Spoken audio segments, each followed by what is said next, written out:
Here's an interesting little article which essentially vindicates what I've been saying all along, namely that the Republicans have nothing else in mind but being obstructionists in terms of this administration. And also my other point and being that this administration is just as I said, they're pro-corporate and closer to Republicans than most people might think. So this comes from David Frum's blog. Now, David Frum was a speechwriter for George W. Bush.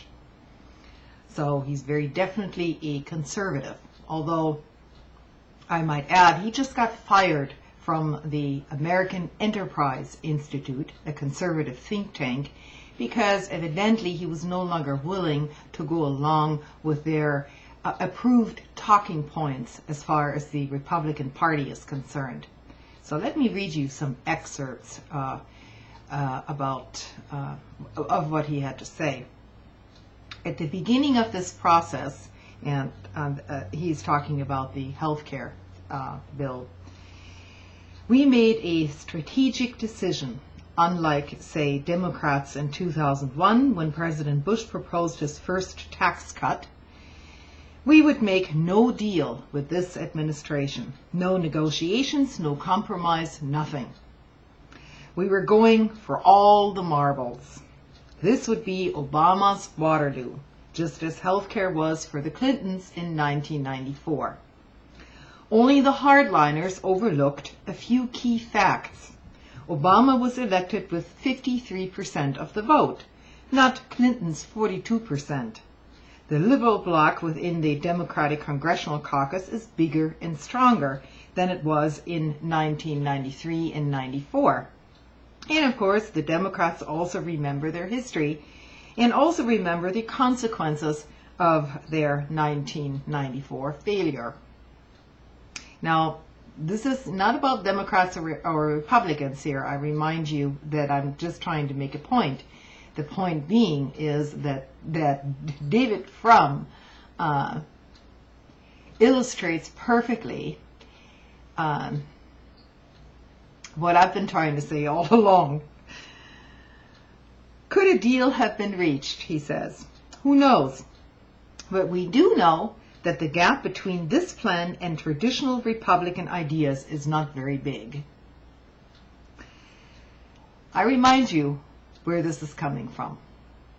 The Obama plan has a broad family resemblance to Mitt Romney's Massachusetts plan, which also doesn't work, by the way. It builds on ideas developed at the Heritage Foundation in the early 1990s that formed the basis for Republican counter-proposals for the Clinton healthcare plan. Barack Obama badly wanted Republican votes for this plan. Could we have leveraged his desire to align the plan more closely with conservative views? I mean, how much more conservative can it get? Anyway, he goes on to say, we followed the most radical voices in the party and in the movement. There were some leaders who knew better, who would have liked a deal. But they were trapped. Conservative talkers on Fox News and talk radio had whipped the Republican voting base into such a frenzy that deal-making was rendered impossible. Now remember this, please. This is coming from David Frum. How do you negotiate with somebody who wants to murder your grandmother? Or exactly what with somebody whom your voters have been persuaded to believe that they want to murder your grandmother? I've been on the soapbox for months now about the harm that our overheated talk is causing us. Causing harm to the Republican Party is what he's talking about. Yes, it's mobilizing supporters, but by mobilizing them with hysterical accusations and pseudo-information, overheated talk has made it impossible for representatives to represent and elected leaders to lead.